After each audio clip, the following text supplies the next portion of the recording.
ऐतिहासिक, शैक्षणिक, साहित्य व संस्कृतीची जोड म्हणजे स्मार्ट पुणेकर न्यूज। खास करके आपने ये रिपोर्ट अनाउंस की है जी। क्या कहती है रिपोर्ट आपकी, किस तरह से ये ग्राहकों का मूड है, इसके बारे में? देखिए, रिपोर्ट पूना जो हमारा जो 14th रिपोर्ट है, 14 साल से हम करे आ रहे हैं, तो इसमें 2-3 जो मेन पॉइंट्स है।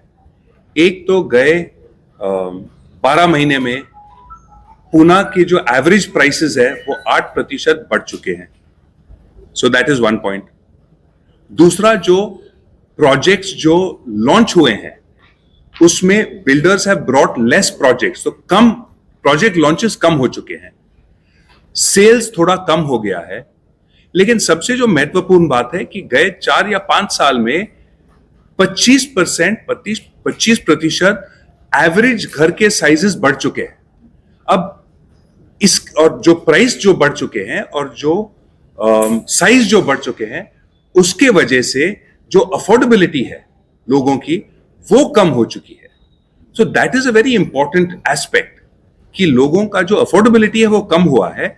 और ये अफोर्डेबिलिटी कम होने के वजह से जो 1200 स्क्वायर फुट के फ्लैट्स हैं और उससे कम, वहां सेल्स गए साल में कम हुए हैं। और जो 1200 स्क्वायर फुट के फ्लैट्स है उससे जो ज्यादा साइज के हैं, वहां फ्लैट के सेल्स बढ़ चुके हैं।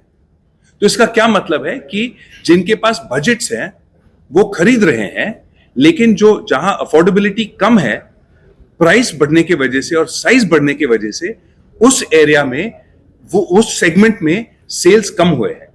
And this is the main thing. और इसकी वजह से अगर आप आगे देखें, builders will have to bring down. देखिए, प्राइसेस तो कम होने की संभावना नहीं है, कॉस्ट बढ़े जा रहे हैं, लेकिन जो बिल्डर्स कर सकते हैं कि वो साइज कम कर सकते हैं।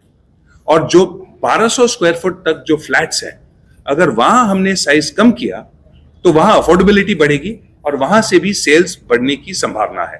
आपने ईस्ट और वेस्ट पुणे के दोनों छोर का एक डेटा बताया है जी। और कई सारे इंफ्रास्ट्रक्चर प्रोजेक्ट पुणे में चल रहे हैं, तो ऐसे में कौन सा एरिया खास करके लोगों के लिए चॉइस होना चाहिए, अफोर्डेबल होना चाहिए? देखिए, ईस्ट और वेस्ट पूना में लोग वहां घर खरीदते हैं जहां सबसे ज्यादा जॉब क्रिएशन होता है, क्योंकि लोग वहां काम करने के लिए आते हैं। अब अगर आप ईस्ट और वेस्ट पूना में देखेंगे तो खराड़ी एरिया और उस बेल्ट में there is job creation because of IT. अगर आप वेस्ट में देखेंगे वो हिंजेवाड़ी का एरिया था, राइट। अब हिंजेवाड़ी का के जो एरिया में जो आईटी का जो जॉब क्रिएशन है वो कम हो चुका है, लेकिन हिंजेवाड़ी में जो मेट्रो के वजह से वो इंपैक्ट आएगा। तो जॉब क्रिएशन और इंफ्रास्ट्रक्चर और ट्रैफिक इंफ्रास्ट्रक्चर, एक्सेस, मेट्रो हो, रोड हो, उसके वो मेन डायनामिक्स वही है लोगों के लिए, घर के लिए।